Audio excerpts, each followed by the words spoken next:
All right. Welcome to a new episode of the podcast.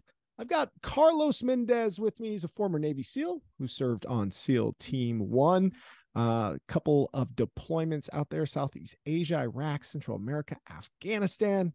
Carlos is currently doing some really cool things as well. He is a leadership instructor for Echelon Front, and I'm excited to have him on the show to talk about his time in the military, lessons learned in life, and some of the cool things he's doing today with leadership development training. Carlos, welcome to the show, man. Hey, thank you very much for having me, Jake. I appreciate it.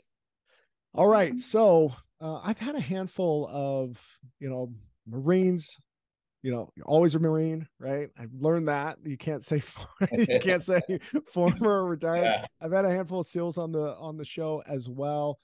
Where's the best logical place to start with you? Because I find that a lot of these kind of military trajectories start early in childhood, like, hey, I've always wanted to do this. JP shared on the show that, he was making sniper hides in his garage at like 12 years old and was just wanted to be G.I. Joe. Where did the path, the trajectory to the military start for you? You're going to laugh when I tell you. So we immigrated to this country. I'm first generation immigrant to this country. I was actually born in Guatemala. So I never really had any aspirations to join the military. No one in my family. I think I have a really distant cousin that became a Marine, but it wasn't like a huge thing in our family. So quite honestly, it's just not something that I thought about. I always talk about when I graduated high school, my parents didn't necessarily have the tools to guide me to that next step in life, right? They came from a region and time where when you graduated high school, you move out of the house and you start working.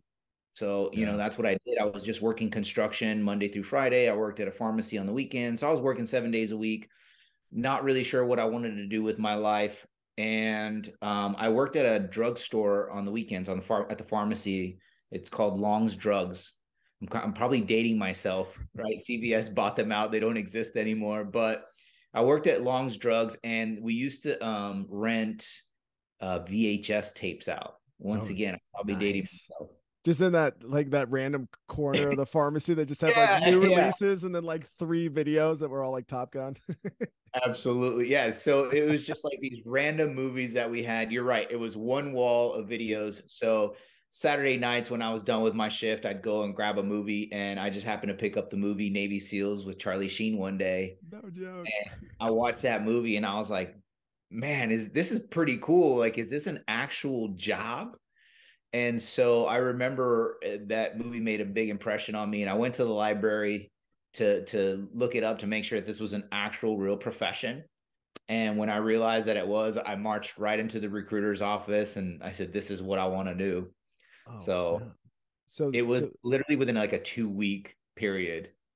Okay. So man, now help me understand, because you watched the movie Navy SEAL, but before you were a SEAL, you enlisted in the Marines, correct? So like, how does one see a movie Navy SEAL and then end up going into the Marines? So I wasn't in the Marine Corps. I was actually a corpsman with the Marines. What's that mean? Yeah, help me, because I'm an idiot when it comes to that ethos. Okay, so the Marines actually don't have any medics of their own. They borrow them from the Navy, and in the Navy, the medics are called corpsmen. Oh, I didn't. Anybody who's listening, please. I know a lot of things. I just don't know this thing. So listen, I didn't know it either. Right? Okay. So I went into the recruiter's office, and I was probably a recruiter's dream. Yeah. Right. Because listen, recruiters know there's a very, very small chance that you're going to actually become a SEAL. So, they sell you on a job. And when I went in, the guy was like, hey, you want to be a corpsman? I'm like, what's that? And he's like, oh, dude, you're like a registered nurse when you get out. Not true, by the way.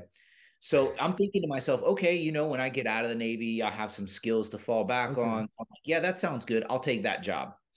So I went to boot camp.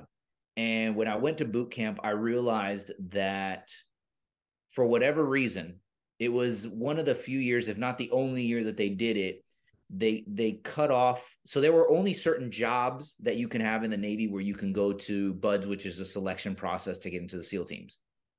Corpsman was technically one of those jobs, but that year that I came in, you had to go be a medic with the Marines first before you can go to Buds. And I Okay. didn't know that. So instead of going straight into the, the selection process to go to Buds, kind of like what JP did, I actually got sent off to the Marines to be a corpsman with them for, I think, around 2 years or so. I was supposed to do 3, but this whole thing happened where they realized they were really short. The SEAL teams were really short on medics because they did that, right? Because now you're talking about a really long pipeline. You got to do 3 years with the Marines, and you got to do a year of getting selected to be in the SEAL teams, and you got to go through almost another year to be a medic. I mean, that's a 5-year pipeline just to get to a SEAL team. So they became really short on medics. So they let me actually leave the Marine Corps early to go to Buds. What can I ask just again? I'm just kind of perplexed by this. Why doesn't the Marines have their own medics? Like, why are they borrowing? I Technically, they are a department of the Navy. Um, I don't know.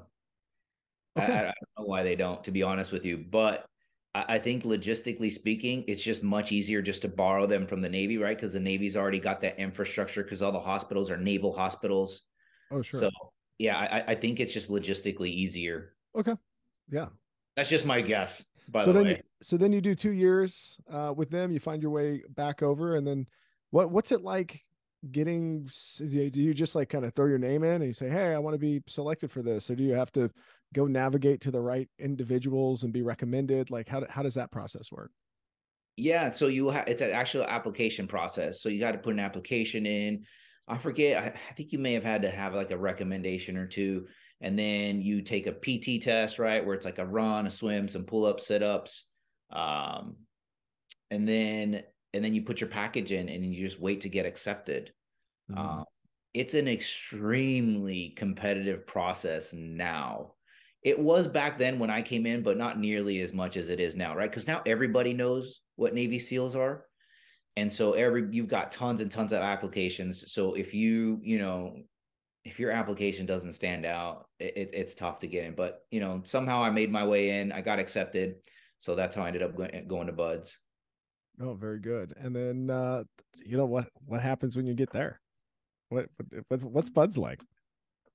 Uh you know what? It's everything that I thought it was going to be. So I had the fortunate opportunity to be with the Marines, right, for 2 years. So I felt like that really, really prepared me because to be honest with you, I wasn't a very good swimmer at all when I first joined the Navy. I don't even know what I was thinking I was going to become a Navy SEAL, and I wasn't a good swimmer at all. So the Marines really gave me that preparation. Buds is long. They're just long, long days. I mean, you start, if I remember correctly, you start at like 4:30 in the morning, right? You get up. The very first thing you do is you run and you start PTing. First thing you do is you go hit the surf. And a lot of people think that the Pacific Ocean down here in San Diego, it's warm. It is not. It is Negative. cold. Yeah, it is really cold out here in the water. So first thing you do, you go jump in the ocean, you're PTing for an hour, you run to get breakfast, which is a mile to get breakfast, a mile to get back. So every time you got to eat, that's a 2-mile process just in itself. So you're running 6 miles a day just to get food. Um, and you do, I mean, I'm going to say first phase, they're just long physical days. That's all you do. Yeah. So you'll do stuff from PT, you'll do swims, you'll do obstacle courses, you'll do log PT, you'll do boat races in the surf zone. And that's literally what your day is all day long, you know, just getting absolutely worked physically. And what's the timeline again on that particular? So it's 7 months long. The first month that I had, by the way, this is all changed, right? So I'm Yeah. just from what it was when I was there. It was about a month of indoctrination where you're kind of learning how to or learning all the rules of the road, if you will, right? You're doing kind of lighter workouts. You're doing swims. You're kind of getting the rules of the road for the O course, the verbiage that you're going to be using, and then once first phase starts, first phase is 2 months long. Hmm. So that phase where I'm telling you about, where you're just basically getting your nuts kicked in for all day long, it's Yeah. it's 2 months long. You're not really learning a whole lot of anything. You'll go through Hell Week, which is the infamous Hell Week, which is 5.5 days long with 2 to 4 hours of sleep for the entire week. And they've changed that so many different times from being the second week to the sixth week because they're trying to find where they can get the most candidates through. And I think from what I know, it doesn't really matter how they change that date. The attrition rate is the same. Oh, roger that. So So I don't know. I guess there's this point in time where, actually, hold on. Let me go back, because I would be foolish not to ask this. Um, in the news about a month ago, and you know exactly where I'm going with this. There was a I don't know. There was some criticism toward our special operations training when it comes to um, I don't know, hazing or bullying or using gases to spray in people's faces, and that's too harsh. Your perspective as somebody who's gone through those types of trainings, and are you familiar with those recent articles, and anything to say about it? yeah, so I saw it, and to be quite honest with you, I don't pay a whole lot of attention to it. I think I might have just skimmed that article. Yeah. And the reason why I skimmed it and just stopped reading, just because I find it hilarious. That is, I don't know what it would look like, I guess, to a civilian, but having gone through it, it's kind of a joke. I don't think that was hazing at all. I don't think it was harsh. I Yeah. don't think it was difficult. As a matter of fact, I'm pretty sure that that type of like tear gas training is something that everybody goes through in the military. Yeah. I remember in boot camp, we went through a gas chamber where you were in the gas chamber and you had to do jumping jacks while you were basically breathing in that tear gas, right? I think I forget. We were singing some kind of Navy. I think it was like the Sailor's Creed or something like that. Yeah. So in terms of that article, I found it laughable. It's not hard at all. I don't think it was hazing. And if I don't know, Are we running at risk of softening our men and women in uniform too much, that they may be ineffective at their jobs? And then that also cascades into, I know through Echelon Front, you certainly work with first responders and folks like that through leadership training. Yeah, have you seen that manifest in those other arenas as well? I can't speak for them. Okay. Uh, I'll say in terms of special operations, it, I don't know, to be honest with you. Okay. Um, let me think about this because I want to give you a good answer. I think maybe possibly it could seem that way, but when I was still in, I'm gonna say that at the platoon level, at the shooter level, the guys were always hard. Okay. They were always tough as nails. Yeah. Kind of a I've been loaded out for two question. years now too, so I don't know what the environment is like now. I will say this: I have seen things go in cycles, if you will. Right? You go through a cycle where everybody thinks it's too hard, so they soften it up, and then they realize that it's too soft, so we need to harden it up again. Yeah. It's this cycle of going back and forth. And I saw that even in my time going through, where they thought buds was too hard, so they softened it up a little bit, or okay, it's too soft. Now we got to go back, hard Yeah. again. So I think it's a cycle, if you will, and I think we're in this cycle where we're backing off, but it's probably because we're not seeing as much conflict as we did, in the early 2001 to 2009 Yeah. era. And that's when did you enter into the Navy? 1999. So you were in 99, and then those 2 years were up right around 9/11. Then those 2 years. So were you going into buds right around that 2001, 2002 timeframe? Yep, I went in 2002. So 9/11 had already happened. I knew exactly what was waiting for me once I graduated. So there was no secret, right, what was going on. And quite frankly, I feel super blessed to have been in during that time. Right. Because before 9/11, there were very few guys, maybe a handful, that had actual real combat experience. And then obviously during the time that I was in, that's all you did, right? You just knew you were going to go to Iraq, you were going to go to Afghanistan, you were probably going to go see combat. So I feel really blessed to have been in during that time. What was it about the idea of combat that I don't want to say that you were necessarily interested in, but you were okay with? Like, this is part of the job. This is the real thing. This is bullets flying at one another. This is like tactics and military in a world far away. Like, it's hard for me to wrap my head around that? Yeah. I think initially, I don't know if I did it for the combat side. I think I did it just because of the excitement, right? Yeah. To do something different. Um, and then when I got there, you're just surrounded by that environment so much where it's just a way of life, right? You hear guys come back from deployment, they talk about their stories. You're training nonstop. I mean, you're training so much that by the time you get there, you're like, okay, this is just what I do for a job. Yeah. Uh, I do remember my very first mission thinking like, holy crap, like this is real. Like I'm really in some foreign country right now. I remember sitting in the helicopter looking around at all my friends. This is my first mission ever, by the way. I'm in a helicopter looking at all my friends. We're about to get dropped off, and everybody's got their night vision goggles on, right? Everybody's got their weapons. We're completely kitted up, ready to go. And I'm just thinking, like, holy crap, this is real. Yeah.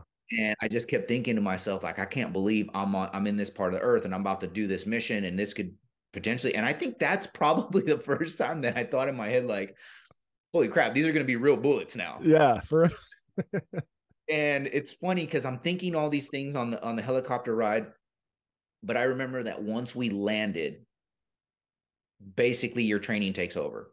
Because I was the point man at the time, so I knew, okay, I became more worried about getting my platoon to the right house than worried about all these other things that I guess you could potentially worry about. I was more worried about letting my team down at that point. And at that point, I was just too busy with everything going on to actually think about that, if so that makes sense. is point man then navigation, or like help me understand, help listeners understand? Yeah, so the point man is the number one man in the patrol, but and you're right. You're basically navigating, right? You're picking the navigation route into the target. Um, and you're the one building the insert and the extract in and out of the target. So it's kind of on you if you get the platoon lost. Okay. Dude, I could tell you, I can tell you there's some jobs that I'm certainly not qualified for. That is it. Like I get lost in Boise. And Boise's got a giant mountain on the, well, not a giant mountain, but it's like the north side of Boise is just a big hill. And so you Yeah. always know where north is. I still get turned around. Well, what's funny is the way I became the point man, because typically, a newer guy is not going to be the point man. But, because I had been with the Marines, it's funny because they picked an older, more experienced guy to be the point man, but he didn't happen to be good at land navigation. Yeah. And so he came up to me. He's like, "Hey, you were with the Marines for a while, right?" And I was like, "Yeah." And he's like, "Are you good at land nav?" And I'm like, "Yeah, I'm very good at land nav." Because listen, Marines are awesome at land nav. That's all you did was just, land nav, land nav, land nav. So he's like, "Hey, you want to be the point man?" And I said, "Absolutely." As a new guy, that's like I said, it's pretty rare to do that. So that's how I became a point man, and I loved it. I loved being the first one. I loved having that responsibility on my shoulders, and yeah, Dude, and then you get to be the first one through the door. So it's it's hard for me to look at you and realize you had a was it 18-year career as a Navy SEAL. yeah, 22 years and almost 22 years, about 4 months short of 22 years. And then the majority of that was in the SEAL teams. Yeah, since 2002. So you're in for this long of a time. Like how much of it is like how much of that time are you actively being deployed? I mean, was it a lot like in the early days and then start to kind of wane down, or do you feel like during that 18-year career you were doing a lot of active deployments? Oh, during that time, we were busy. Yeah, we were deploying quite a bit. I'm going to say from 2002 to 2000, I'm going to say even 10, right? We were Okay. busy. Um, like I said, I went in so young that I just thought that's the way life was. I didn't know any different. That's just what I did for a living. So all my friends were deploying. I'm going to say the majority of my friends were, either military or other SEALs. So it's all I knew. So there would be about year and a half training cycles. So you would train for about a year and a half. You would deploy for 4 to 6 months, usually 6 months. I think once I went 7 months long, and you come back and you do it all over again. So you're just doing this 2-year cycle over and over again. And even when I went to the training detachment as an instructor, I volunteered to go on deployments, especially because I was the medic. So they were like, "Hey, medics and radio guys. You're always going to be, in demand." Yeah. So it was, a team that threw up the flag like, "Hey, we need medics for this deployment." I always be like, "I'll go." So I got to deploy a couple times as well when I was at the training detachment. So it's a pretty common thing to just continue deploying over and over again. Well, makes sense. So while you're there, I mean, obviously you do leadership training today. So did your attention start to get um, turned to the frameworks and the effectiveness of leadership and communications while you were in the military? Or is that something that you turned your attention to, as you are entering the Echelon Front world? I'm going to say the very first time I started kind of realizing the importance of leadership was when I became an instructor. And the reason I say that is because now as an instructor, I'm observing two different platoons go through training every other week, right? So we have what's called a task unit, and each task unit has two platoons, and they go through that training cycle of 2 weeks, right? So I have them in my portion of the training where I was an instructor. I had that particular task unit for 2 weeks. Okay. 2 weeks time, I'm watching two different platoons go through the training, and that's kind of where I started observing like the importance of leadership. Mm. Because we would have these conversations, and in the SEAL teams at that point, we didn't have formalized leadership training. So there was a pretty big gap, whereas I think in the Marine Corps, they do have very good leadership training. And so the disparity between a good, unit and a bad unit isn't as much as I think it was maybe in the SEAL teams around that time. And what really caught my attention is that the leadership didn't necessarily have to come from a leadership position, right? Because now I'm observing as an instructor from completely detached perspective.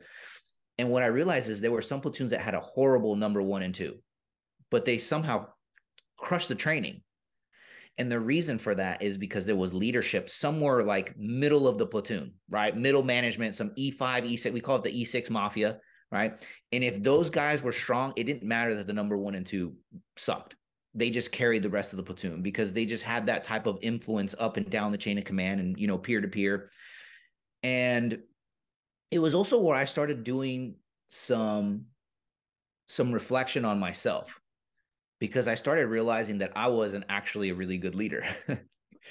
I would say that in terms of the subject that I was teaching, I was probably very knowledgeable on what I was teaching.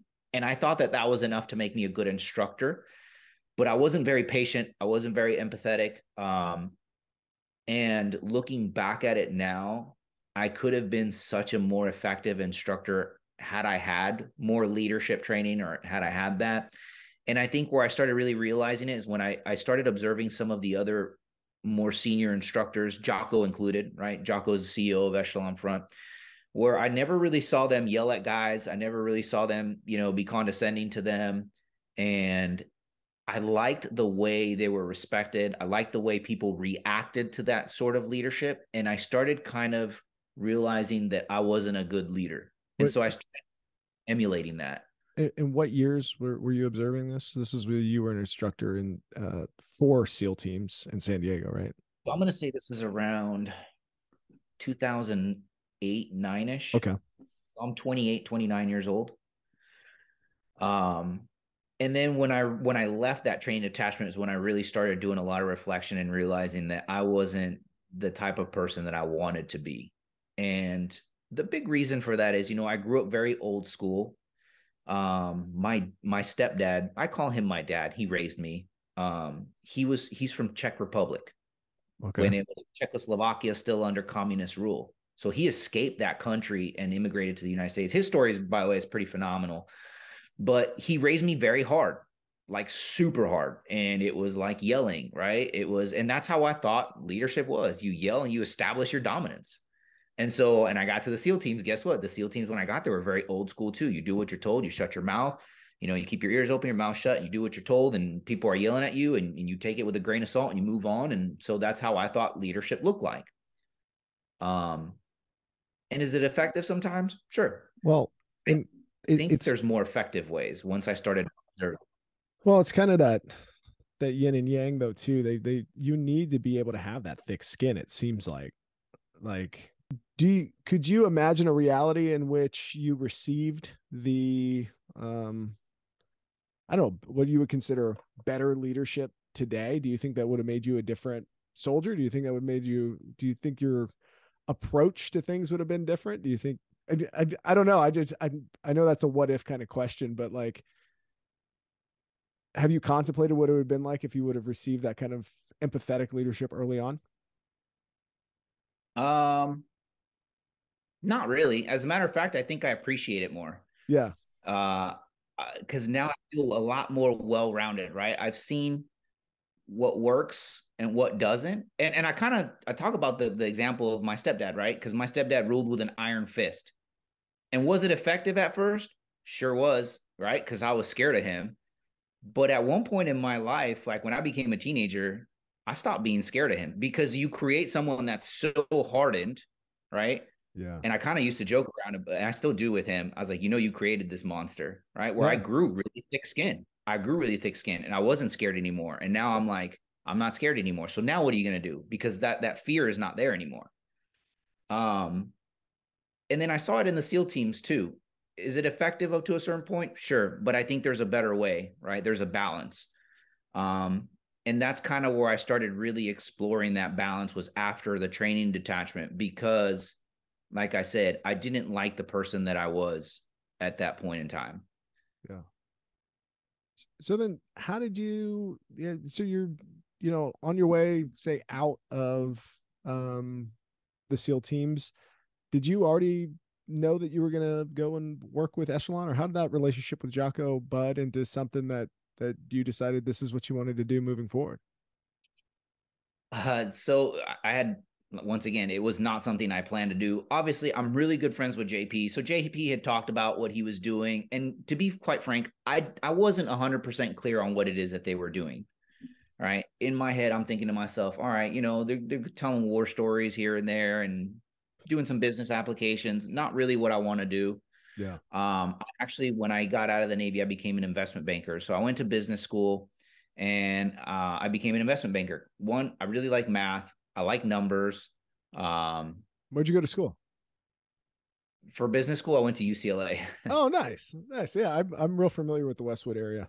I spent 2 years as a consultant. I worked with UCLA Medical Center from 2013 to 2014. So I used to fly down from Idaho every week and go spend some time helping build out some stuff in their health systems, which was a really good time. I got very familiar with that part of West LA. Yeah, very cool. Yeah, so did I. And that's kind of where I started meeting people, right? And kind of deciding what my second career was going to be. And I settled on investment banking. It was, very high paced, very demanding, very stressful. And I kind of liked it, to be honest with you. And but I realized that it wasn't a long-term play, right? I Yeah. wasn't spending a whole lot of time with my family. I was working like 90, 100-hour weeks Yeah. and wasn't sleeping a whole lot. And that wasn't really good for my health in terms of, because, I've had a couple traumatic brain injuries from getting blown up a couple times. Okay. And so I started getting really bad headaches. And so I told my wife, I'm like, this isn't going to be a long-term play as much as I thought it was going to be. And so I started becoming a lot more open to other jobs. And it was around that time that JP reached out to me and he said, hey, I've got a client of ours and about 60% of their employees only speak Spanish. And so he knew I was fluent in Spanish. So he's like, can you fly out and, translate for me? And, through a lot of convincing, right? Because I'm super busy at the time. Through a lot of convincing, I went out there, I did it. And I got to be honest with you, when I first started, I'm like, JP, what'd you get me into? Right. Because I went in there and you can tell like people were really skeptical. They're like, what is this leadership training? Right. It's probably going to be some BS. As a matter of fact, like one of their rock star foremen showed up like 2-3 hours late and he made it no secret that he thought this was going to be some BS training. And as I'm going throughout the day, I start watching their attitudes change.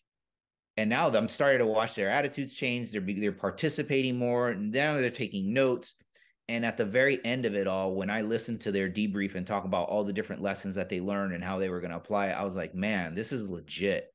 Yeah. Like they're actually delivering some actual real impact to these companies. And so I went back to banking.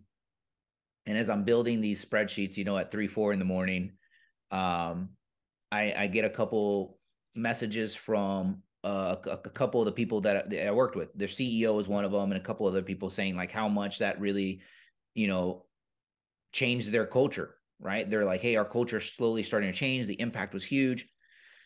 And so that's when I talked to JP and I was like, all right, what does this look like full time? Because he had talked to me about it before. And I hate to say, I kind of blew him off a little bit because I was like, no, I got this banking thing going, right? Yeah. I'm doing really well for myself and I didn't want to mess that up. But once I saw that, I felt fulfilled again. And I didn't particularly feel fulfilled in the current role that I was doing, Yeah. for being honest. Yeah. So then what's it look like now? I mean, how often are you on the road delivering leadership training, and to what capacity? So I'm on the road quite a bit. I'm gonna say Monday through Friday. I'm on the road Okay. by choice, by the way, because I really enjoy it, right? And I know I just started off, so I'm really, pedal to the metal. Like if someone needs training, I'm doing it. If I'm available, I'm doing it. And the funny thing is when people are like, man, that sounds like a lot of travel, I'm like, I still spend more time with my family than I did, in banking and in the Yeah. SEAL teams. Yeah. Because when I come home on Friday morning or Thursday evening, like my Friday, Saturday, and Sundays are dedicated to my family. Like I give them my full attention.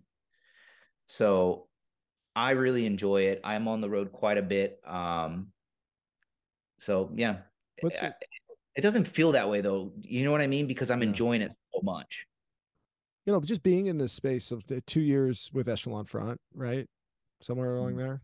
Um, Yeah. you're in this constant describing of leadership principles and tactics. You're in the space all the time. How has it changed you? How do you show up differently? I got to be honest with you. I think it makes me a better human being, Okay. right? Now, as I'm saying it over and over, I'm catching myself doing some of these things. Like, you know what? I should practice what I preach. And I listen, I'm a human being just like everyone else. And I think my biggest disconnect in my life has been transferring these principles from my professional life to my personal life. Mm. Um, and I tell this story every now and then, because I felt like I was fairly good at once I realized what a terrible leader I was. I felt like I was fairly good at transferring and using all these principles in my professional life, but I never made the connection to my personal life. And I feel that being in that space so much now has really helped me implement it a whole lot more consistently and better in my personal life because it's constantly on my mind. So So I so what are some things that people should consider? I mean, obviously Jocko and Leif have written a bunch of books that I think are the core foundational elements of many of the things that you all are teaching. But like for the folks who are listening in, like what are those professional principles that translate over into personal life really cleanly? so you know what? I'll just tell you my story, like where I made that connection. Yeah, great. Um, so like I said, in my professional life, I felt like you know, I had a very fairly successful career. I felt like I, did very well in the SEAL teams, but I could never figure out why I couldn't transfer that success to my personal life.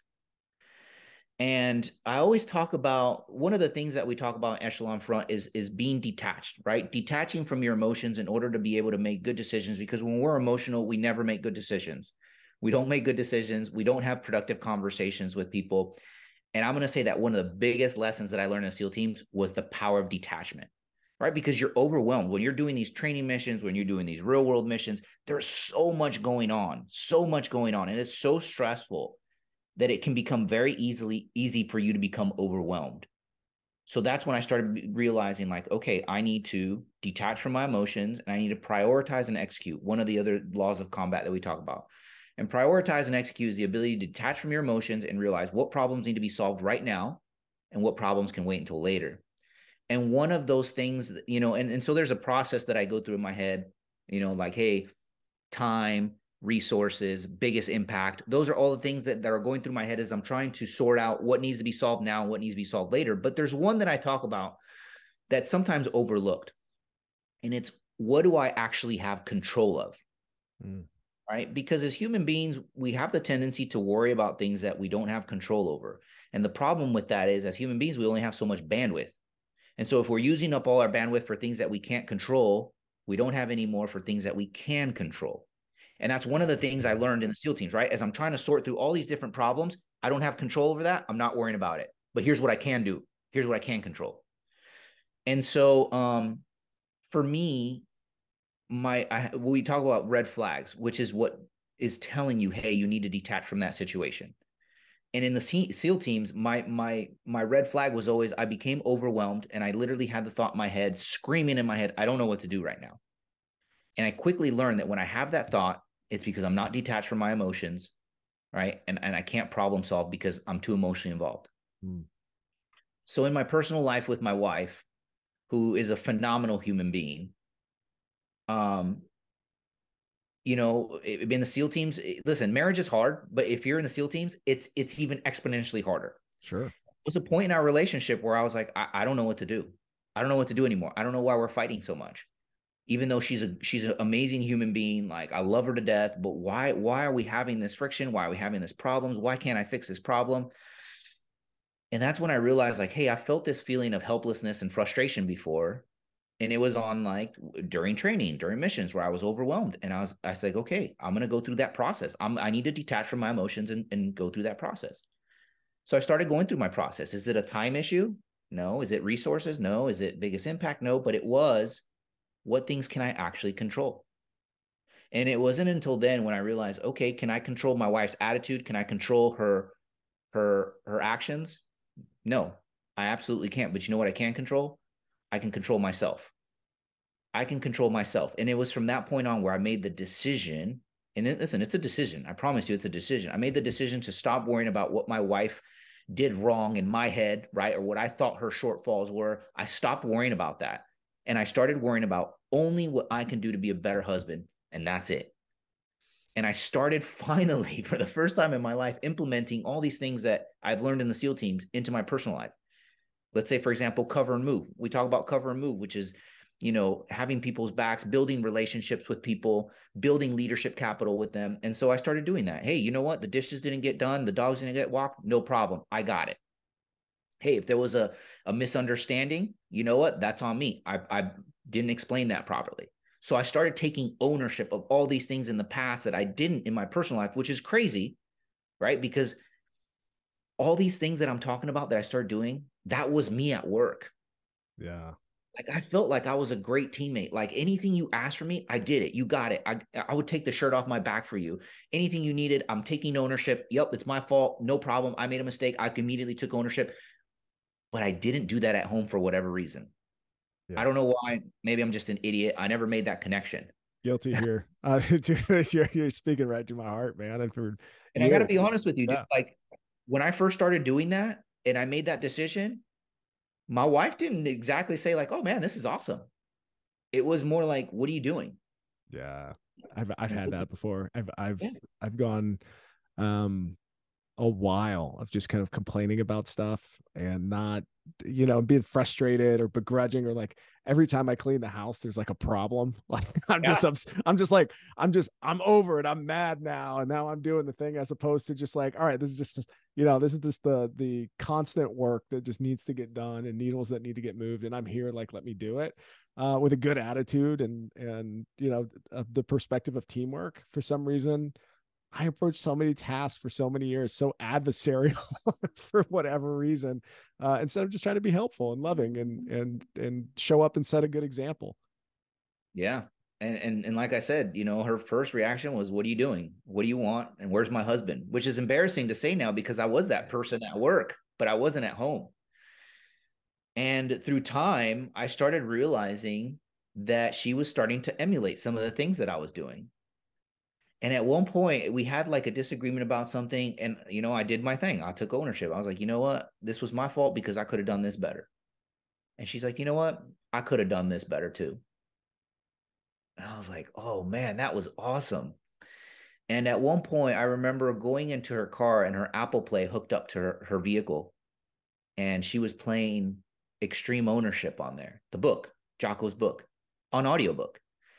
And listen, Jake, I promise you that not once did I ever tell her you should really read this book. Not once did I tell her, you ever thought about taking ownership? Not once did I say, hey, you remember my old boss Jocko? You should listen to his podcast on leadership. It's really awesome. Yeah. I just simply did it. And that I think is one of the most powerful ways to show leadership is through example.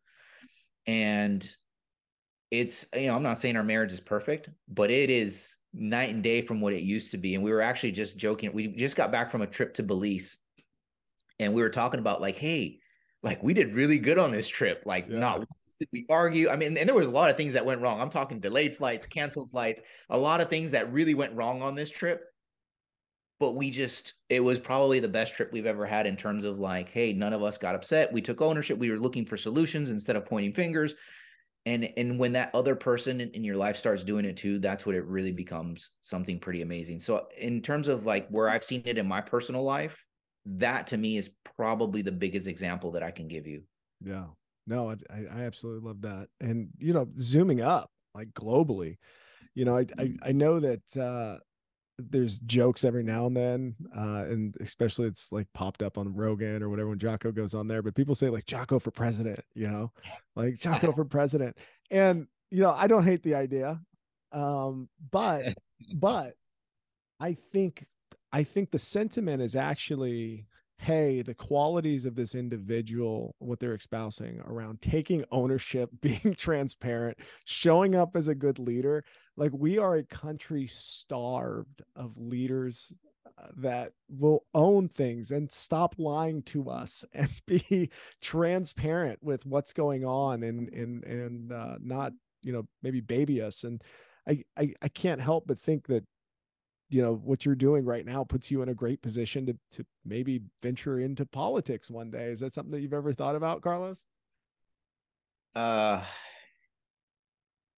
I've thought about it. But I'm gonna be honest. I've thought about it more at a local level. Yeah. Um, so I thought about it that way too. But I also think about it this way. I feel that you're 100% right. By the way, people are starved for leadership. And so when I've gone out there and I'm conducting these trainings, like people have a really good reaction to it. I mean, they really want to do it. So my thought process is, okay, the more people I can get to realize that taking ownership is the path, right? And the more it spreads, at some point, it's got to start getting to those leadership positions, right? Because if so many different people are taking leadership, so many different organizations are changing and taking ownership, and we're spreading it that way, at some point it's got to start getting to those positions in hopefully politics. I don't have a whole lot to say about politics other than I'm not the biggest fan, obviously. I'm not either, man. um I don't know if people necessarily do it for the right reasons, but I feel that slowly, because we're so starved of it, slowly there are some people that are starting to get into it for the right reasons, because they see that we're starved of leadership and we need leadership. We need leadership that will take, ownership of it and look for solutions to problems instead of constantly always pointing fingers at, the party across the aisle or their opponent or whoever it may be. It So seems like it's just the second there were career politicians, the second that that's what you do for a living, and you're not filling the role. Like I sit on my kids' lacrosse league's board, right? If I wasn't on that board and if other members weren't on that board, that league wouldn't run, right? There's a responsibility for us to go and do that.